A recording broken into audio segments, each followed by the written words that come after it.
Okay. Hello, welcome to the Queen Amina Show. I'm pretty sure you guys will be like, where is she? I am alive, I am well, and we are coming to you guys live on the Queen Amina Show on our Mo Monday with Dr. Marlyn Morris. You guys ready to get some nuggets to motivate yourselves and get going for the month of August? We are going to be live. Let me bring her up. But before I do, could you please share the broadcast and invite your friends so other people can enjoy and learn from the few minutes she has with us today. So, pardon me, I am learning some new things here. So, let me bring her up.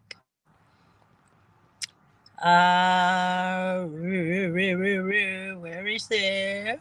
She's there. Hey, we got her. Hello, Dr. Morris. Hello, my queen. How are you today? I'm doing very well, and you look amazing. Thank you kindly. And isn't it a wonderful day? Today's a holiday here. It's I know. Emancipation Day celebration. It's So, gorgeous. yes, wonderful.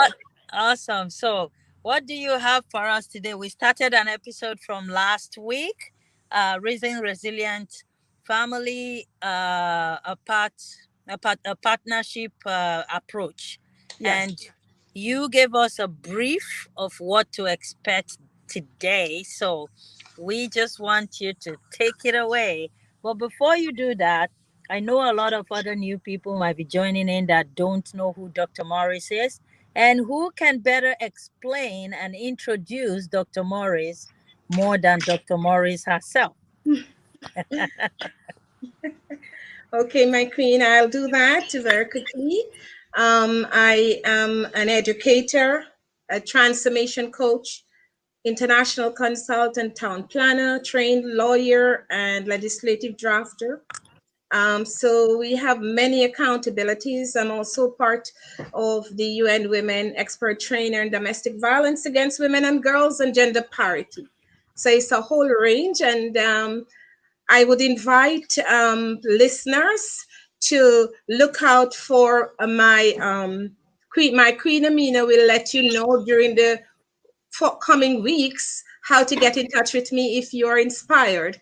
I do believe in helping our community to thrive and prosper. And I also believe in human dignity, and that is a focus for us to live sustainable livelihood. Can you imagine a world where children and parents and everyone live in harmony and peace, right? Can you imagine that? It Wow. is possible. And it is possible only when we together understand the importance of why we are here in this life. It's not for selfish reasons, but really the divine creator of this universe that all of us, irrespective of our religion, right, consider to be our God. Whatever religion, right, expects us to do for humanity and fulfill that purpose where we all together can share this common space that we call Earth and live sustainable lives doing it. Okay. And for those of us who had joined us last week, I did indicate that we need to consider this important issue of how to live sustainably and resiliently. That means being able to cope despite issues and problems and challenges that we face. Because, by the way, when we are faced with these issues and concerns and challenges, we are able to think deep and delve deep within us to try to find answers to better our existence. And if we're not doing that, then we need help to do it.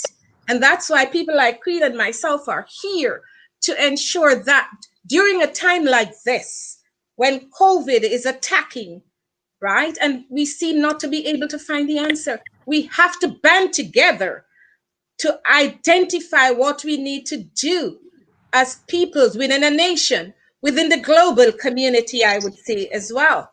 Okay? And the baseline for this is to understand the importance of human dignity. It is an inalienable right that all of us have. Okay? And when we do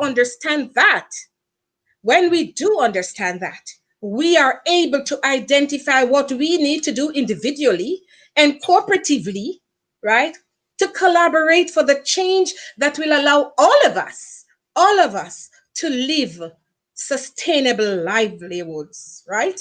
And to raise our children, right?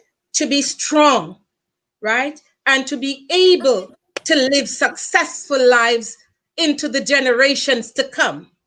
It starts with each and every one of us. So, my queen. Thank, thank you so much, Dr. Morris. You know, I can't even add anything to what you have just said. It's been an amazing year thus far, especially with families and the coronavirus attack and everything that families are going through. So it is a timely um, very timely topic to talk about to help families out there that must have lost hope or don't know what to do because everybody is all home. So I won't take much of your time. I know we have a very limited time today. We're only going to be on air for 30 minutes. So I want you just take it away and, you know, walk us through what you have for us today. Thank you, my queen. And yes, we have a lot today. And today I'm going to focus on a presentation where I invite listeners to just focus on what I'm going to say. And I would also invite them to send their questions in to drmarlynmorris.com. It's docmorris at gmail.com. DOCMMORRIS at gmail.com. And I will be willing to answer your questions. And I will also focus on those questions next week when we do the other session of the partnership approach. So today I want to focus on the partnership approach within the families to raise resilient children, successful children in this new century, right? What does it look like? How can we do it? Why are we, some of us, failing, as research is saying? Some of us are failing as parents, right? We have a new generation to nurture. We have the millennials as well as part of our family structure. How can we ensure that that family structure is ready to be able to support the new generations to come and the existing ones? Right now, the latest ones we call the Gen Zers or the I generation. And they are the ones that are even looking and feeling and maybe are better off than their parents right now. And it's all because of this century, the 21st century, in which there is what we now call the fourth industrial revolution. It is where science and technology, right, these disciplines are throwing up new technologies for us to live sustainable lives in this 21st century and beyond, right? And a lot of us as parents, we are losing out big time because our children and youth are more smart. They're smarter than us, right? With the smartphone in the palm of their hands, right? They can reach right around the world faster than you can blink your eye. Just imagine that, right? And many of us parents, especially baby boomers and our generation of grandparents and so on, are finding it very difficult to keep up.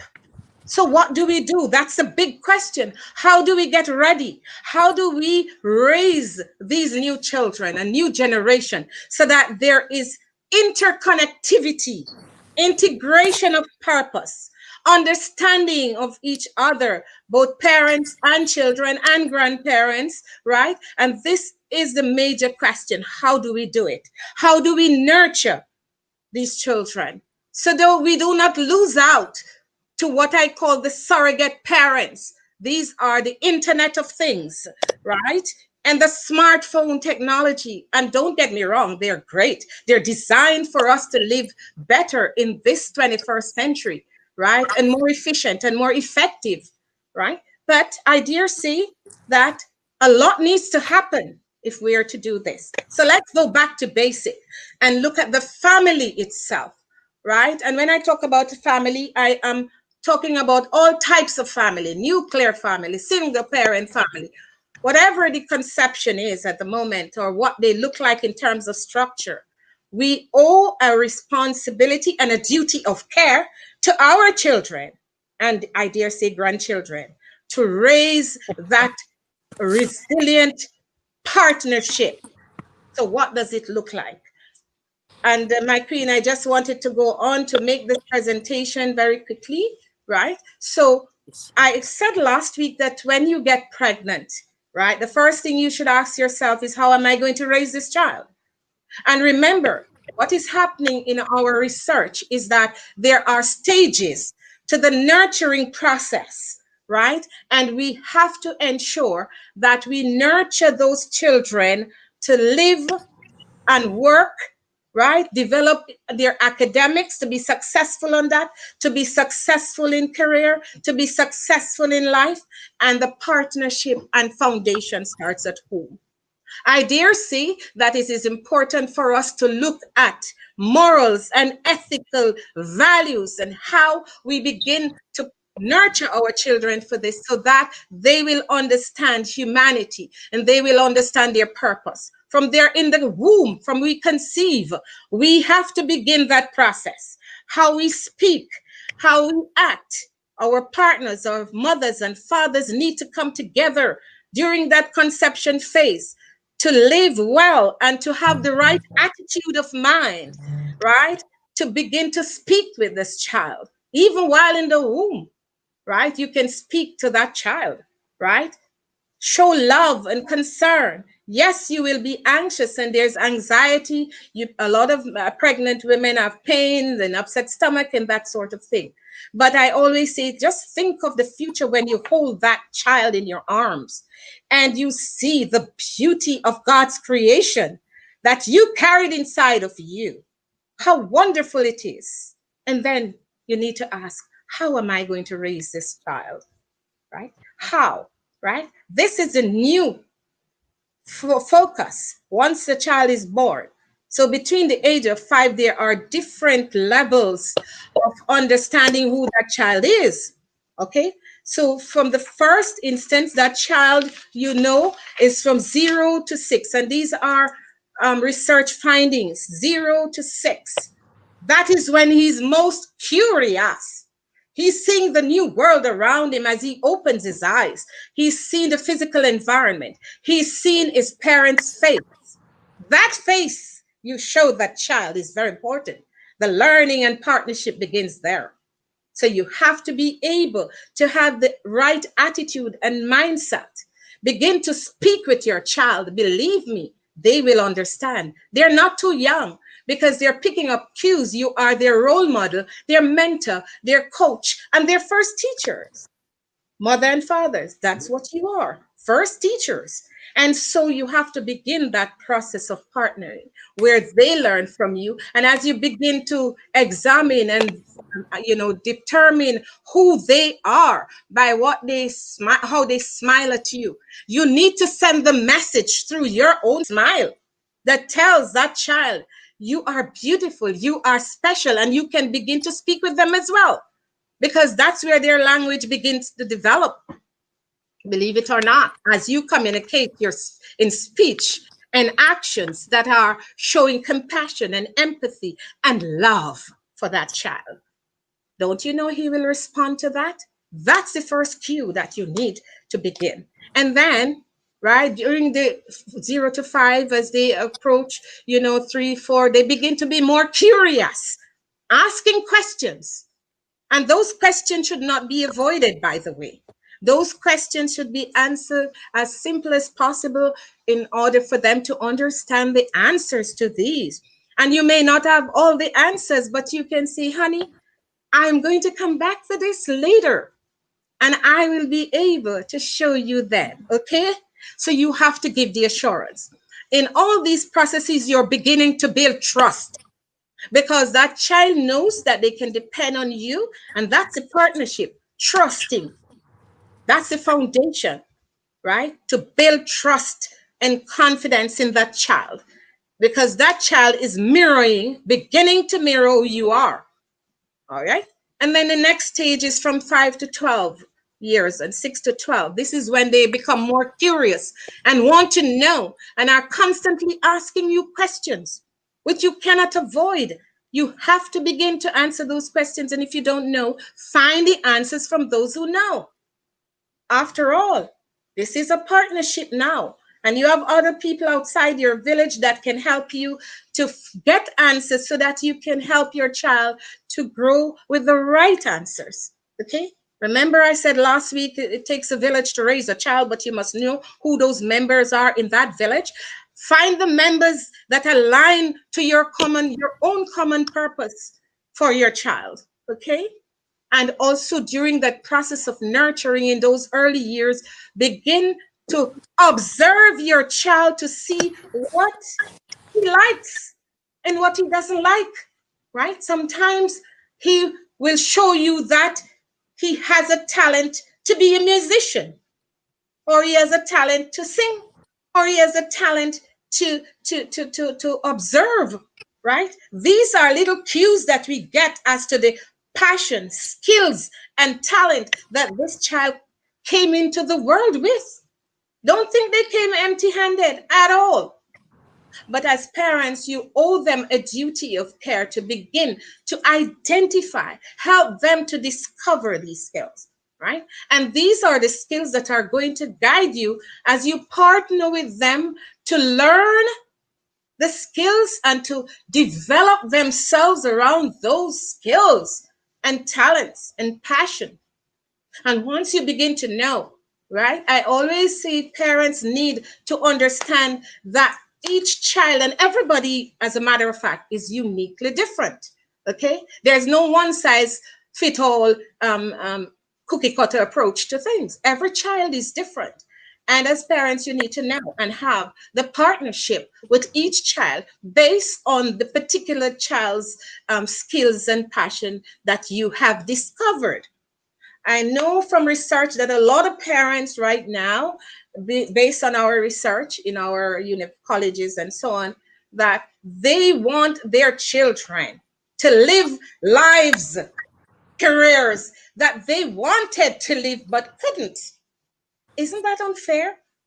That as parents, we are pushing our children to be lawyers and doctors and nurses and teachers and so on, and maybe engineer if we're engineer and so on. Why don't we discover who these children are? What is their passion and gift, and help them in partnership to grow these? Why do we want them to live the lives that we wanted to live and couldn't for some reason? And because of that, we don't allow them voices. They are voiceless, right? We don't encourage them to speak and tell us what they want to be, what they want to do, and observe them. And so they are speechless, they're voiceless because we don't allow them to express themselves in a way that will inform us. We think we're there as parents to dictate what they do. But no, it isn't so anymore, right? And that's why a lot of parents are now, especially the other level where they are the teenagers right now, right? Where they are now curious enough and they just don't take no for an answer. And they do not want to just listen to what mother and father say dictating to them, because they have now a mind of their own and they've grown in a higher level of consciousness and understanding of themselves, right? And so, as parents, as we grow them, we must understand the different stages in which they are. So, they are in secondary schools and they are doing subject areas. And, little Johnny says, Mom, Dad, I want to be an engineer, but you don't want that. You want him to be a doctor. Son, why? You are disrespecting the child and his gifts when you do that. All right. You need to be able to manage this thing, right? See what he's good at in his schoolwork, right? And encourage him along those lines, right? You are custodian of the child. You cannot be dictating everything that he should do, right? He has a personality of his own, and you're there to guide, encourage, build trust, and work with him in partnership to develop his gifts and talent and his purpose for coming into this world. Okay, everyone is uniquely different. All right, so we need to begin at that, in that partnership. So the question is then, how do we move forward? How, in a time like this, do we get our children to the point where we can now begin to nurture them properly? And yes, they may be out of the baby stages, they may be teenagers, and that's where it's even more difficult, because now they have a mind of their own and they are in the stage of determining what they want to be, right? What kind of life they want to live, what kind of career they need to focus on. And by the way, that is a time, especially for teenagers, where they have access in their smartphone phone all over the world to different things, that they are now exposed to a lot of issues on the internet. They are exposed to privacy concerns. They are exposed to cyberbullying. They are exposed to their developing sexuality that they may not even understand how to manage and maneuver. And so, if your child comes home and said, "Mom, Dad, I don't feel good about me," if they're brave enough and you have developed that trusting relationship, "Why, son? Why is it?" "I feel like I want to play all the time," if this is a boy, "with boys. I don't like girls." What do you say as a parent to that? And believe it or not, there are a lot of gender issues around young people today that we need to begin to wrap our heads around, right? And encourage that dialogue, right? Listening and responding to our children so that we can help them to grow the ethical and moral way, and where they stray from the path, because you know them very well, you can guide them into coming back, right? And I don't say there are not other children who may be different based on their biological constitution and so on. Yes, we do have those too. But a lot of the gender issues, right, are learned from outside the homes too, right? Where their peer groups begin to pressure them into being differently gendered. We have to build our children in such a way that they will seek guidance from us. The partnership approach speaks to that. It's not only academics, but it's also socialization, right? Processes, right? How do we deal with those? You know, please, my parents, we need to begin to seek answers and how we deal with that. And then there's the issue at home as well, right? Where one parent is an abuser, right? And when one parent, for example, abuse the other spouse, the children are learning from this. But the underlying effective responsibility is that moral and ethical principles, that foundational element. And if you know how important children are and that they learn from you, you should make sure this partnership for success is such that we present the right role model to our children and mentor them in a way that will raise their coping skills and resilience skills, that when they leave home and they go out in the world, they're able to manage properly. Okay? And we will break for a moment here, my queen. Awesome. Thank you so much for that wonderful session. Dr. Morris, you said something that was super important. You said we don't listen to our children, thereby not able to give them a voice. And we literally shut them down when they come up with things that don't align with our beliefs, or things that don't align with what we think they should be doing. And you said that we are custodians of these children. That's very profound. um, God kept us here to support Him raising these children here, somewhat like we're caretakers and not dictators. Most parents today, we are dictators. And I think we should exit that character. Is very important. You said another thing here that I could, relate with also. You said that um, we push our children to become what we wanted to be when we were younger, and because we can't, we didn't have the opportunity, or maybe we were not able to achieve that, now we want them to achieve it. And another motive with parents also is they want their children to become these doctors or lawyers, or something that would be able to take care of themselves later in life. And gosh, that is so painful that we would do that. We need to allow these children to truly grow up by themselves, not raising themselves, but grow up by themselves with our support. And with my children, I've seen how allowing them to explore certain things have really grown into things that I don't even have in mind or have plans for them.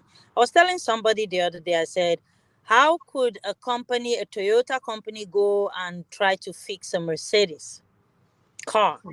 It's not possible. God created each and every one of us, and we are unique in our own ways. He alone can fix us. He just gives us the insight as parents to guide these children. So, Dr. Morris, thank you so much for that. I have one question for you before we go off air today. I know we have just 5 minutes more, but here is my question for you. How can families keep the focus on raising resilient children today in a world that is focused first to pay bills, secondly to put food on the table, and thereby leaving the children to learn and explore and do things just for themselves without the guidance of the family, because the family is never available. Some people work 2 3 jobs. Very few family can afford to stay home and deny themselves like I did. I denied myself. It wasn't comfortable, but I did, because I wanted my children to have the opportunity that I never had. But not many family could do that. So what is your advice for parents that really want to stay home with their children? Like you said, 0 to 5 is the time you catch them. They want to stay home, but they can't. What's your advice for them? Okay, so we have different types of families and social and economic development issues that many families face.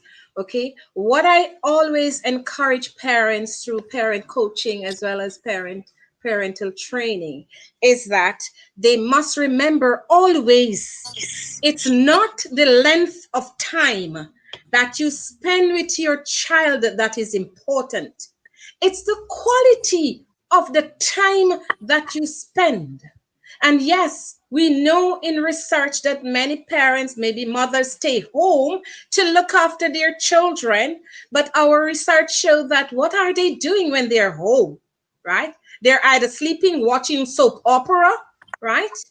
Right? Or they give the children little work to do here and there, and all the time is spent doing something else. So I believe in nurturing, right? Quality in terms of time. Your timing is not 24/7, and that people look at it, oh, she's home 24/7 with her children. They must be doing well. Not necessarily. You could be home 2 hours and do more with your children than somebody that is home every day 24/7, right? And raising them. The question is, what are those mothers or even fathers, some fathers stay home too, doing with those children? Are they being raised in a manner where quality of time is important? Are they structured enough to be able to ensure that learning and socialization and nurturing is taking place with these children? So never, throw out people who can't be there 24/7. I always say parents need to be deliberate. intentional. If you can't be there 24/7, identify a time in which you are spending quality time with your children. Okay? It could be that every night you come home, right? It's important that you ask before they go to bed, how was the day? Anything happened that is important today?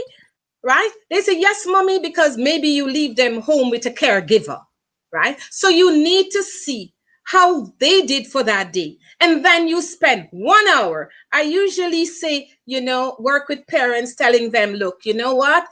Have a structured program where they come home, they do homework, but at least 1 hour of the day you spend in quality time discussing, asking your children, enjoying them, and Mm, we will have more time to speak about this. yeah. Remember, always, it's not the length of time, but the quality of the time that is important.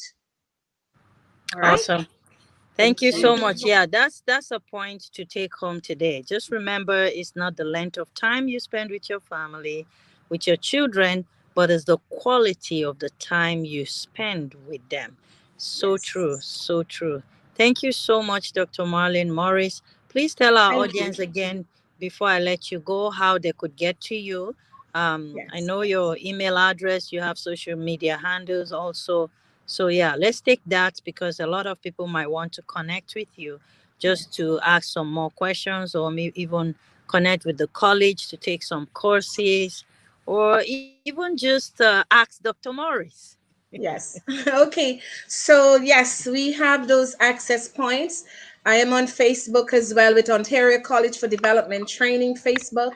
And I also have drmarlynmorris.com, Inspiring Life Solution. This is where we do a lot of motivation with parents and different target groups of, living well, coaching them, and also in a variety of niche areas as well. I'm a transformation coach as well, and my email, and I'm always ready to help.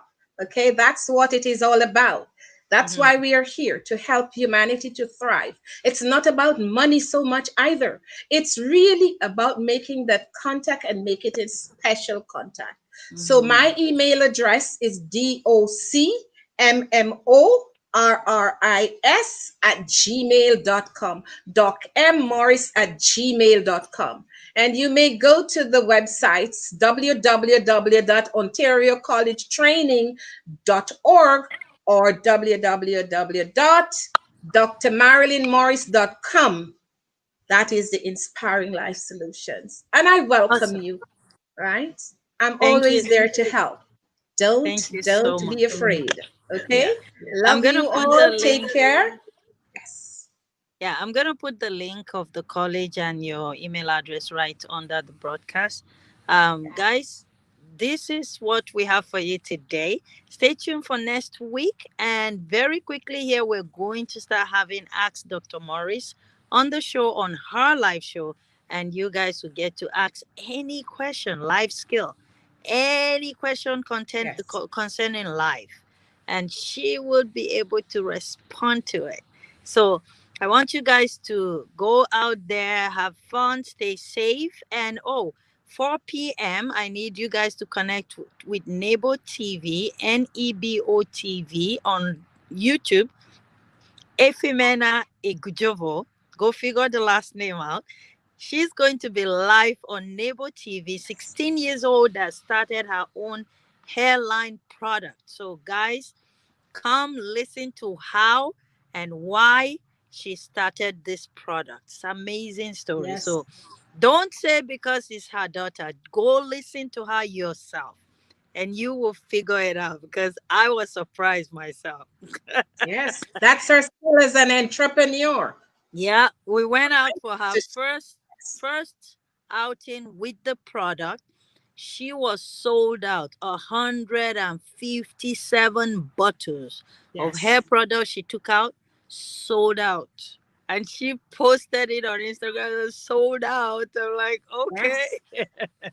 So yeah, she's super excited. We need your support.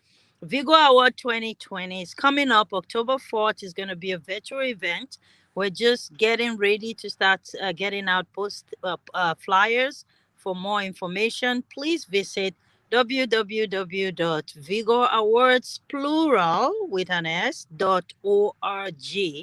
And if you have a hero that you want to nominate, please click on nomination link and put in all the stories for us. Thank you guys so much for those who have nominated their heroes.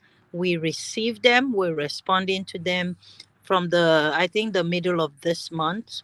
From the 15th of the month, we're going to start responding to all the nominations that have come in, and we're expecting to have nothing less than a fabulous time as always, even though it's going to be done virtually. So stay tuned with that. And the president, the vice president, the president actually of Vigo Awards International is the person you're talking to right now, Dr. Marlyn Morris. Oh my. All right. Thank you Yes. guys so much. Share the broadcast, invite a friend to watch with you, have a watch party. Until then, keep smiling, keep loving, and keep watching the Queen Amina show. Thank you, Yes. Dr. Morris. You're welcome, my queen. Thank you. Bye, everyone.